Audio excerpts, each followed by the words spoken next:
फवाद साहब बताइएगा, एतमाद के वोट के हवाले से अपडेट्स क्या हैं और वजीर आला पंजाब की जानिब से जो गुफ्तगू की गई वो तो बड़े मिक्स्ड सिग्नल दे रहे हैं। लगता नहीं कि वो चाहते हैं कि एतमाद का वोट लिया जाए। नहीं, मेरे ख्याल से देखिए शुरू से ही उनका एक मौकफ है। उन्होंने पहले भी कहा कि वो तो समझते हैं कि असम्बली जो है वो तहलील नहीं होनी चाहिए और हमें कम से कम कुछ महीने जो है वो इसमें गुजारने चाहिए। लेकिन साथ ही उन्होंने ये भी कहा कि अगर इमरान खान फैसला करेंगे तो वो असम्बली की तहलील में बिल्कुल कोई देर नहीं करेंगे और फौरी तौर के ऊपर असम्बली जो है उसको तहलील कर दिया जाएगा। अब ये भी उनकी पब्लिक पोजीशन है। सो मेरा नहीं ख्याल कि उन्होंने अपनी पब्लिक पोजीशन से हट के कोई बात की है और अब भी फैसला जो है वो इमरान खान कर चुके हैं। असम्बलियों की तहलील जो है उसका ऑर्डर जो है वो उसके बारे में अपनी जो आप समझिए कि फाइनल ओपिनियन जो है वो दे चुके हैं। तो लिहाजा असम्बली की रेजोल्यूशन जो है अब होगी। परवेज इलाही साहब की हमने जो राय है उसका हमें एहतराम है, वो हमने कंसिडर की है अपनी पार्लिमानी पार्टी में भी और हमारे तमाम एमपीए जो हैं उनकी राय यही है कि हमें ये जो असम्बली है उनको तहलील कर देना चाहिए। तो फवाद साहब आप अभी भी कॉन्फिडेंट हैं वोट्स और नंबर के हवाले से? 186 के जिस तरह से मोमिना वहीद साहिबा सामने आई और नाम भी कुछ सामने आ रहे हैं, 186 है आप लोगों के पास? देखो ना सदर, मोमिना तो खैर पुरानी बात होगी, लेकिन कल जो बिलाल बड़ाइच शामिल हुए हैं वो शायद आप खबरें मिस कर गई हैं।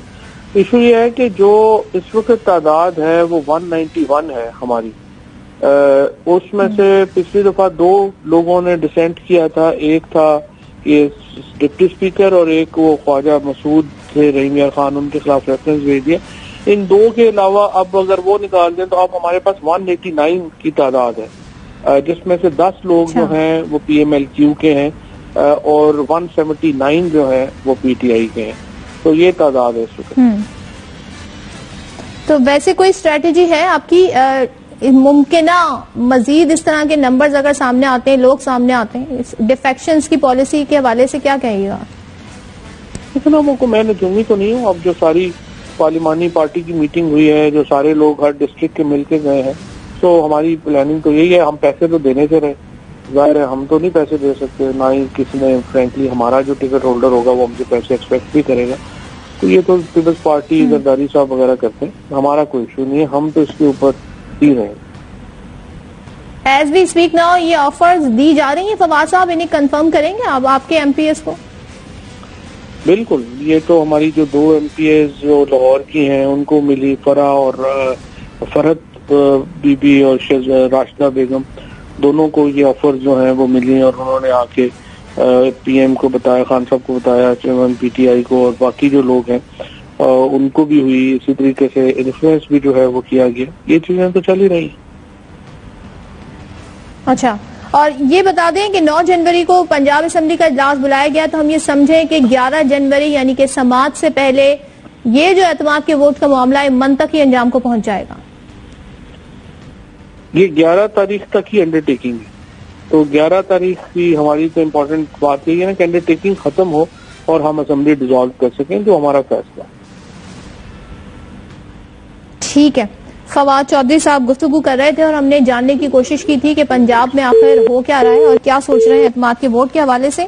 परवेज इलाही का बयान क्योंकि बड़ा इंपॉर्टेंट था, इसी हवाले से हमने सोचा कि जानने की कोशिश करें। अब हम जिक्र करेंगे इस वक्त जो माशी सूरत हाल है उस हवाले से। पाकिस्तान के ज़र मुबादला के ज़खायर 8 साल की कम तरीन सतह पर आ गए हैं, यानी कि $5 अरब पर आ गए हैं और मार्च तक पाकिस्तान ने कम से कम $4.5 अरब की मजीद बैरूनी अदायगियां करनी है। यही वजह है कि पाकिस्तान के दिवालिया होने के खदशात पर जो है गुफ्तगू शुरू हो जाती है, जबकि इन खदशात को दूर करने के लिए वजीर खजाना इसहाक डार ने 2 दिन पहले प्रेस कॉन्फ्रेंस की, इनको दूर करने की कोशिश की और जब उनसे अदायगियों के हवाले से सवाल पूछा गया तो उन्होंने इस हवाले से कोई खातिर तसल्ली बख्श कोई जवाब नहीं दिया, कोई सॉलिड आंसर उनकी जानिब से नहीं आया।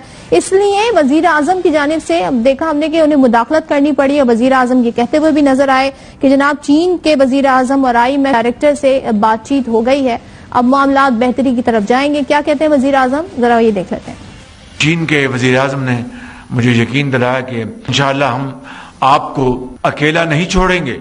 IMF की जो मैनेजिंग डायरेक्टर है वो तशरीफ ले गई चीन और मेरे फरिश्तों को भी नहीं पता, लेकिन कल चीन के वजीर आजम ने बताया मुझे कि शहबाज शरीफ साहब, मैंने IMF की मैनेजिंग डायरेक्टर, उनको मैंने कहा कि पाकिस्तान हमारा दोस्त नहीं, एक भाइयों की तरह ताल्लुक है। पाकिस्तान के अवाम पहले ही बहुत ज्यादा बोझ तले दबे हुए हैं।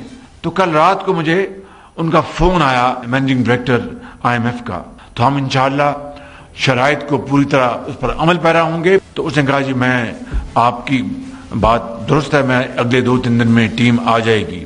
तो मुझे कहने कि आपकी जो दोस्त ममालिक हैं, नाम लिया उन्होंने चीन का और सऊदी अरब का, क्या सूरत हाल है? मैंने कहा बिल्कुल हमारे दोस्त ममालिक हैं, बेहतरीन ताल्लुकात, और इंशाअल्लाह ये हमारे लिए मुश्किल वक्त है, वो हमारे साथ खड़े हैं और खड़े रहेंगे। तो जनाब, सूरत हाल ये है, अब सवाल ये है कि क्या वजीर आजम की हुकूमत की कोशिशें रंग लाएंगी, और अगर तो ये कोशिशें की जा रही हैं तो इनकी सूरत में हमें क्या अपने तौर पर अपने एंड से करना होगा, और क्या हम इसके लिए तैयार हैं? दोस्त ममालिक क्या शराइत रखेंगे? क्या कोई वो मजीद कड़वी गोलियों की सूरत में अवाम को प्रोवाइड की जाएंगी, अवाम को बर्दाश्त करनी पड़ेंगी? इससे ज्यादा सवाल ये अहम है, क्या जो मतलूबा बंदोबस्त किया जा रहा है उसके बाद पाकिस्तान डिफॉल्ट के खतरे से निकल आएगा?